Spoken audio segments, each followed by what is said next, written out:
There was a rich man who was dressed in purple and fine linen, and who feasted sumptuously every day. And at his gate lay a poor man named Lazarus, covered with sores, who longed to satisfy his hunger with what fell from the rich man's table. Even the dogs would come and lick his sores. The poor man died and was carried away by the angels to be with Abraham. The rich man also died and was buried in Hades, where he was being tormented. He looked up and saw Abraham far away with Lazarus by his side. He called out, "Father Abraham, have mercy on me and send Lazarus to dip the tip of his finger in water and cool my tongue, for I am in agony in these flames."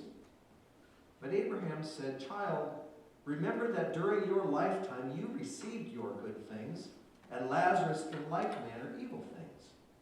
But now he is comforted here, and you are in agony. Besides all this, between you and us is a great chasm that's been fixed, so that those who might want to pass from here to you cannot do so, and no one can cross from there to us."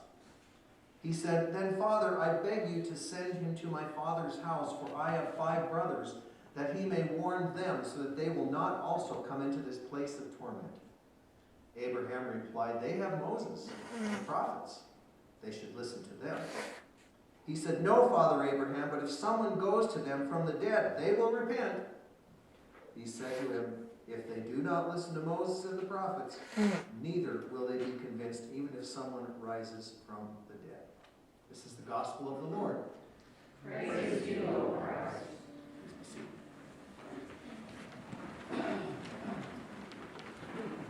To be noticed is a very sacred and holy thing. To know that someone cares is a basic human need. There's a game that I like to play with my grandchildren. It's a simple game and really a very silly game, but they love it, and so we do it all the time. We'll be sitting together at a dinner table, my son and daughter-in-law, Jill and me, our granddaughter, 4-year-old granddaughter Blake, and our 2-year-old grandson Beckett. When suddenly I will look up from the table and I'll look around the room and I'll say, "Where's Blake? Blake seems to be missing. Where's Blake? Has anybody seen Blake?" And she'll get a big smile on her face because we've played the game enough. She knows it's a game. She'll get a big smile on her face and she'll say, "Papa, I'm right here. Here I am. Look at me. Here I am." But I won't see her. Instead, I'll look up to the ceiling. Then I'll look under the table. Then I'll look out the front window on the front lawn. And I'll say, I can't see. Where's Blake? I can't find Blake anywhere. Where did Blake go? "Papa! Papa! I'm right here. Here I am. Look." This time I will look toward her, but I won't see her. I'll lean this way and I'll say, "Has anybody seen Blake?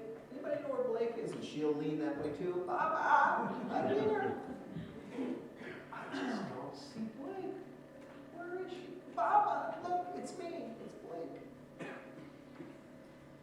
Finally, after some of this goes on for a while, I'll look right at her and but instead of saying her name, I'll say, "Oh, hi, Paul. You look just like my granddaughter Blake. That's amazing. Have you seen my granddaughter Blake?" And she'll say, "Papa, look, I am your granddaughter. I have your granddaughter's nose, and I have your granddaughter's ears, and I have her chin, and I have her smile. I am your granddaughter Blake." And finally, I'll recognize her, and I'll say, "Oh, Blake, it's you. I'm so glad that someone found you. I'm so glad you're here." To which she responds each and every time, "Papa, you are teasing me." And no sooner does she say that when little 2-year-old Beckett will say with a big grin on his face, "Papa, do it to me, do it to me." And then the game goes on all day. Like I say, it's a silly little game, but we do it every time we sit down at the table with our grandkids. They just love playing that game. It's funny that it's a game about being recognized and noticed, even though it's really about not being recognized and noticed. To be noticed is a very sacred and holy thing. To know that someone cares is a a basic human need. My mother, Irene, was one of the most beautiful people that you would ever want to meet. So incredibly gentle, loving, forgiving, more compassionate than anyone I've ever known. My mom was also very social. She was deeply involved in all kinds of community organizations and clubs in her hometown of Billings. She was well known by many, many people. Her circle of friends was huge. When she was 75 years old, my mother came down with a disease called Pick disease, a very rare disease. Among other things, it robbed her of her ability to speak, and it robbed her of her ability to use her hands. The progression of the disease was bad enough. It was excruciating watching her try to do things that most of us just take for granted. For instance, speak a sentence, or write a note with a pen, or use a fork to eat. But just as excruciating and heartbreaking was walking with her through her favorite exercise place, the West Park Plaza Mall in Billings. We'd be walking together down one side of the mall when she would see one of her long-time friends coming toward her from the opposite direction. My mom would get this big smile on her face, knowing that she recognized her friends coming toward her. But then her smile would turn to great sorrow and frustration as her friends would first notice her and then make a beeline to the opposite side of the aisle and keep going on their way so they wouldn't have to deal with her difficulty speaking. And to be fair and honest, my mother in those days was very difficult to understand. It was very hard. It took a lot of effort and imagination to try to communicate with my mom. And she understood how difficult it was for people, but at the same time, she was heartbroken each and every time her friends would go out of their way to ignore her. To be noticed is a very holy and sacred thing. To know that someone cares is a basic human need. Today's gospel reading is so rich in themes and lessons. We could stay here for hours exploring all the meanings. This is one of the great parables of Jesus. But this morning I want to focus on just one tiny part of it, and that's the first thing that happens in the gospel, the most basic part, I think, of the gospel story. And that's the fact that there's a very, very rich man who never, ever notices the poor man that's laying right there at his own gate. Jesus seems to go out of his way to embellish the story, the parable, to talk about how rich the rich man is, how expensive his clothes were, that he wore purple linens. Well, purple was a dye that was very expensive in those days. Only the richest of the rich could afford it. Not only did he wear expensive clothes, but Jesus, as he tells the story, says he feasted sumptuously. Not just that he ate well, but he feasted sumptuously every day. By contrast, here's a man at the gate, Lazarus, who was exceedingly poor, probably the poorest person in all of Jesus' parables. And here's an interesting thing. Lazarus is the only person in all of Jesus' parables who actually has a name. You ever think about that? The only one who has a name. Interesting. And Jesus goes on to talk about all the details, overemphasizes how poor, if Jesus emphasized how rich the rich man was, look at what he says about the poor man. He says Lazarus wasn't just hungry, he longed to get even the slightest taste of whatever crumbs fell from the rich man's table. And he wasn't just covered with sores. Can you imagine that? Covered with sores? That's bad enough. But Jesus has to add to that. Not only was he covered with sores, but while he's dreaming about getting crumbs from the rich man's table, the dogs were coming and licking his sores. Now tell me Jesus doesn't know how to tell a story. Again, there's so much in this story, but let's just stick to that one simple and yet extremely significant detail. The rich man never even noticed Lazarus. Never noticed him. Even though their paths probably crossed one or more times each day as the rich man came and went, the rich man never saw him. never considered that the man, if he had seen him, was a human being, let alone any better than the dogs. A human being who maybe was once an infant and a boy, a human being who had a story. Maybe he had sisters, maybe he had a wife, maybe he had a family, maybe he was a father, maybe even a papa. The rich man never bothered to ask because, frankly, he didn't care. Why should he care? All I need to concern myself about is me. As long as I'm happy, as long as I'm fed, as long as I'm clothed, what does it matter if anyone else is? If Lazarus had hurts and dreams and disappointments like everyone else, so what? To the self-absorbed rich man, Lazarus wasn't anything more than just an eyesore, like a weed at the front of the property. To be noticed is a very holy and sacred thing. To know that someone cares is a basic human need. So I ask this morning, how are we at noticing?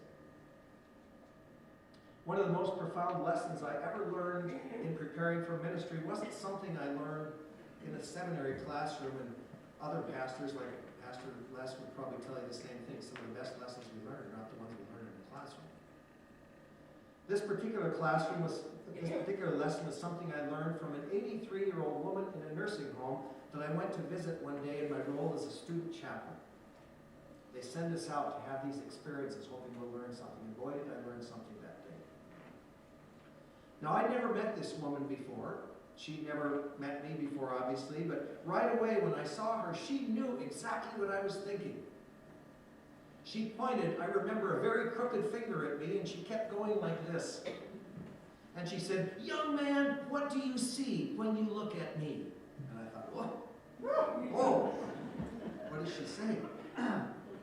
Before I could open my mouth to answer, here's what she said. She said, "I'll bet you see an old woman with wrinkles, whose hands are shriveled and whose voice is shaky. You probably just see one more frail old person like 1,000 other old people that you've seen. What you don't see," she said, "is that I was once a little girl playing on a farm. I was once a young woman in love. I was a mother who would have given her very life for her kids. I was someone who was once silly. I was someone who once took risks. I was someone who far too many times told little white lies.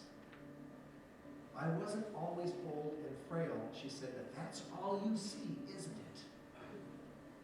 And you know what? I didn't know what to say, because she was right. She was 100% right.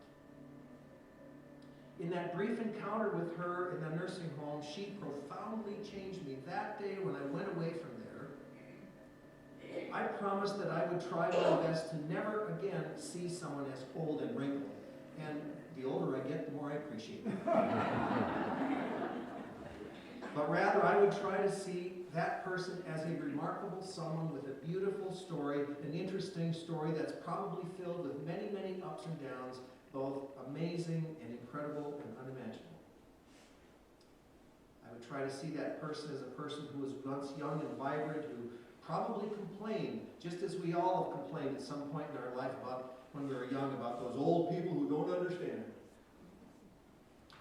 I owe that woman in the nursing home so much. She taught me to notice, to truly notice. To be noticed is a very holy and sacred thing. To know that someone cares is a basic human need. Our Christian faith, I believe, calls us to look at what is right in front of us, or should I say, who is right in front of us, to truly notice. Far too often we make people invisible, like Lazarus was to the rich man. Jesus intended his parable to speak the truth and the gospel across countless generations, that not noticing is not how it's meant to be. If you think about it, in ways that we may not even see or recognize, our lives are caught up with one another in so many ways. How many times have you run into somebody far away who, as it turns out, is from the same hometown as you? Or who went to your same school, or who knew the same person that you know, or who shares the same joys and struggles with you? How many times has that happened? If we would just notice, and I mean truly notice, those who might otherwise be invisible to us, perhaps it would be the start of living in a way that acknowledges the truth that we are all connected. We all belong to one another. We are all, whether we're rich or poor, old, young, able, disabled, black, brown, white, Christian, non-Christian, we are all part of the kingdom of God together. A few days ago, something extraordinary happened to me, and I've got to share this story with you. It happened right here in Libby. I pulled into the Conoco station to put gas in my car. As I was filling my car, I happened to notice this beautiful, what looked to me to be a brand new, bright red Ford pickup with Oregon license plates pulled to the pumps on the opposite side of where I was putting gas in my car. Other than notice how beautiful the truck was, I really didn't pay much attention, but I remember thinking, wow, that's a really nice truck. When I was done pumping gas and I was about ready to get into my car, I noticed that the guy who was driving that truck came walking over toward me, and he had the most curious look on his face. It was really unusual. And he walked right up to me. I could tell he was hesitant at first, but then he said to me, "Are you Steve?" I said, "Yes, I am." "Are you Pastor Steve?" I said, "Yes, I'm Pastor Steve." Before I could say another word, he got a big smile on his face. He held out his hand like this and he said, 100% free gift of God.